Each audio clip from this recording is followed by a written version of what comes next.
Hello, my name is David Lance, and I'm the author of Think Like Jesus, Lead Like Moses, Leadership Lessons from the Wilderness Crucible.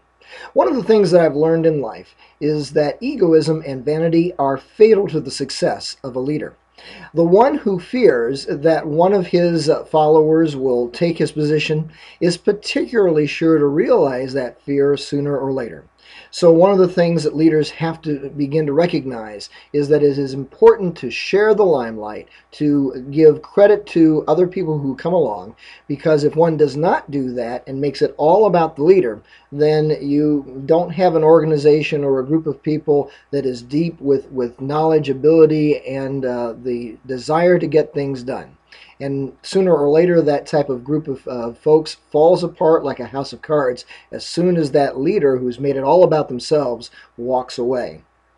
One of the stories that particularly impresses me about Moses is found in chapter 11 of Numbers. There is this point in time when God tells Moses to gather the 70 elders so that he can pour out some of his spirit upon the elders. And so they do that, but there's a couple of guys that don't make it to the meeting. They didn't get the memo or something like that. But God pours out his spirit on them anyway, even though they're away from the rest of the elders. Now, these two guys, their names are Eldad and Medad, and they end up prophesying. And in Numbers chapter 11, verses 24 and 26, Joshua hears that they've been prophesying. Well, he gets a little concerned about this because his boss Moses might find some sort of a challenge to his leadership if these two elders are allowed to prophesy.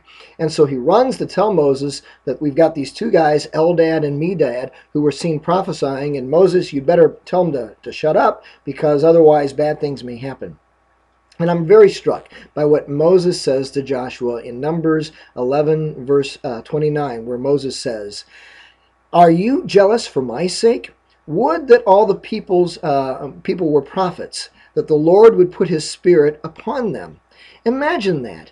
Moses was not afraid of other people having authority. In fact, he encouraged it.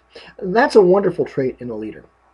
Years ago, when I was the head of the Christian Coalition, there was a meeting of state directors that was going to be held in Washington, D.C. But for various reasons, I knew that I couldn't attend. Now, I knew that it was important for me to go. Frankly, I wanted to rub elbows with some of the other leaders and so forth. But I knew it was very important to the state of Indiana that somebody be there to represent us. Well, a woman by the name of Carol Koppas had been very active and involved in building the organization in the state of Indiana. And I knew that she was just the right person that God had in mind to send in my stead. And so I asked her if she would be able to go, and she gladly agreed and had a wonderful time and made a lot of good contacts.